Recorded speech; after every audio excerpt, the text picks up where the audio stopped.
I'd like to move to the question of casinos since that's come up today. And I'd like to know from each of you if you support the idea of slots parlors as they have been situated by the state government in Philadelphia now, and if you do not, what you see council's role is as in doing something about that. And let's start with Councilwoman Tasca. Well, I think the whole matter was started off on the wrong foot. It would have been helpful had the community of Philadelphia been asked, do you want a casino? And then from that point, we moved to where, what would it look like, what revenue comes into the city, and how will that revenue be spent. So at the point now, we have done what we could do in city council by putting the referendum on the ballot, which has now been taken off, or try to control it through other means of zoning. But it's a little late. The horse is out of the barn. Do you think there's anything council could do at this point? The only thing you can do is go to court, which we gave the ability of the advocate groups to do. So that would be the point. Okay. All right, Mr. Hagan? Yeah, casinos are here. I'm not a big fan of gambling, for one, because addiction and all the other ills that come along with that. So I'm against that personally. But of course we do have casinos, and we're going to have it. There's no doubt about it. The problem, I believe, that the 15,000 feet away from a residential district should be something that we adhere to. I think the state really should give us the option of doing that. This is our city, and to keep it safe, for our children and our youth, and our elders also. So I'm really in favor of the city having more say-so, more control where casinos are located. Okay, Mr. Jones. Yeah, the only thing I would kind of add to what my previous colleague said is that, true, the debate here and the way that it was introduced was, in knowing the city of Philadelphia, the city of neighborhoods, and really kind of not shocked, but I am disappointed in that they really didn't have community input on the front end. That's number one. Two, I think the issues of job from a community standpoint should be talked about at the beginning, and not as an afterthought, as a way to appease people, because they basically were not happy that folks didn't come in the correct way.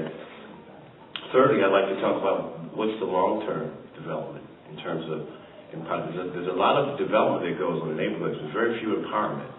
So the two are not synonymous. So if we're talking about what's the long-term stability and growth of the neighborhood, what's the trend of that particular neighborhood, does that particular casino fit for that particular environment, I think those are the discussions that need to be had. And I think that's where city council plays a very good role in having those kinds of discussions.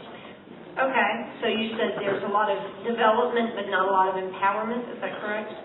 That's correct. I want to follow up on that question with everyone.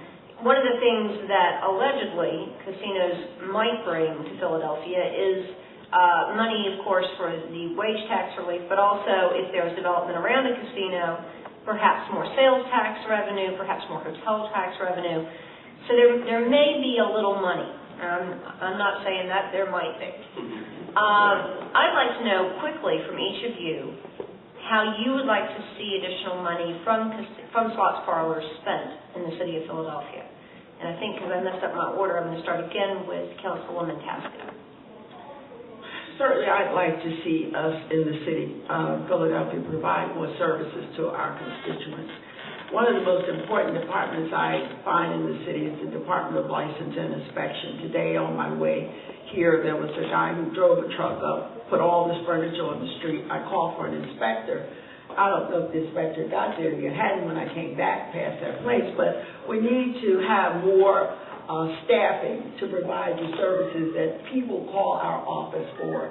So I would put the money into the general fund targeted to the L&I department and next the health department. Thank you for that specificity.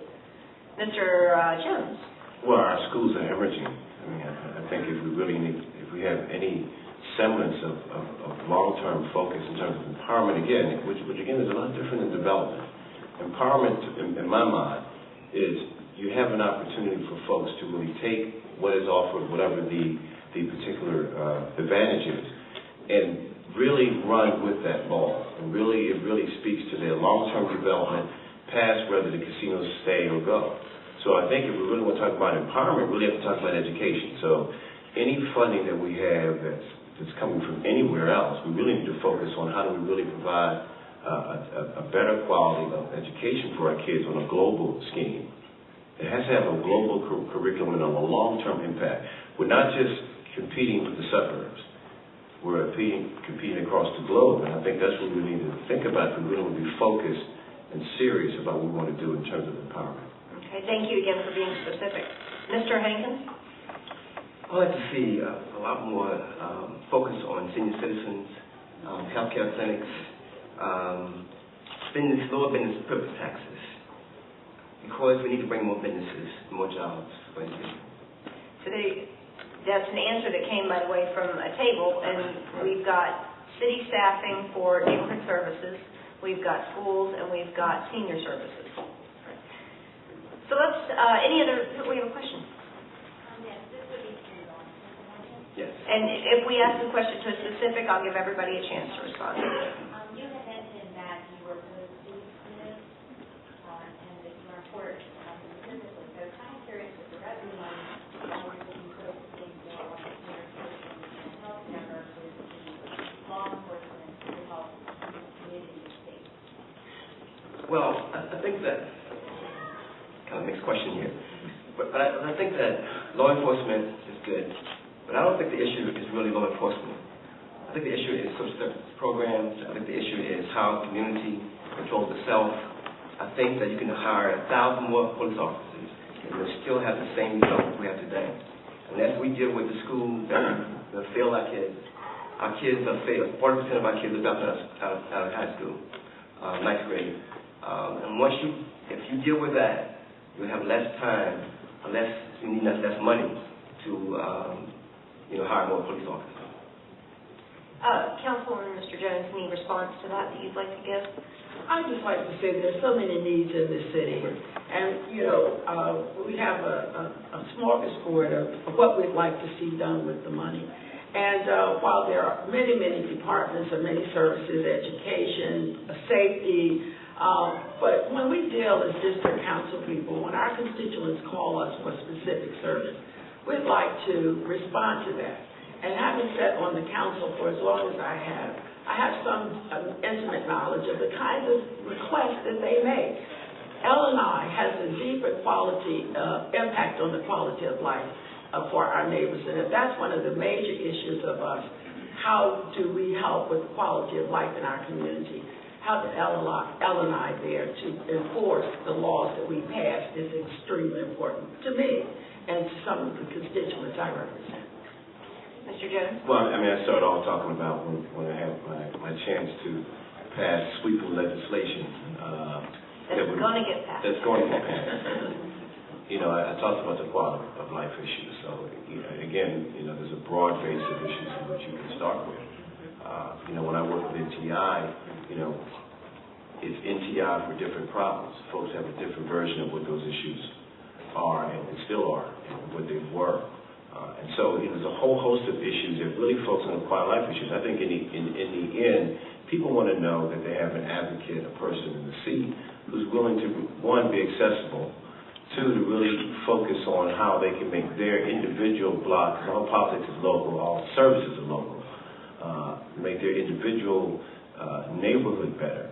And at the end of the day, if you do that, people will respond accordingly. Just for posterity's sake, I want to make sure we get that question correct. The question was, why is it if Mr. Hankins in particular had opposed the casinos, he didn't speak out for more law enforcement protection from the issues they bring? Thank you. All right, let's switch tacks a little bit. I'm surprised that this hasn't come up more strongly, and I think it's reflective of the district that it hasn't, and that economic development was at the forefront. But the crime question.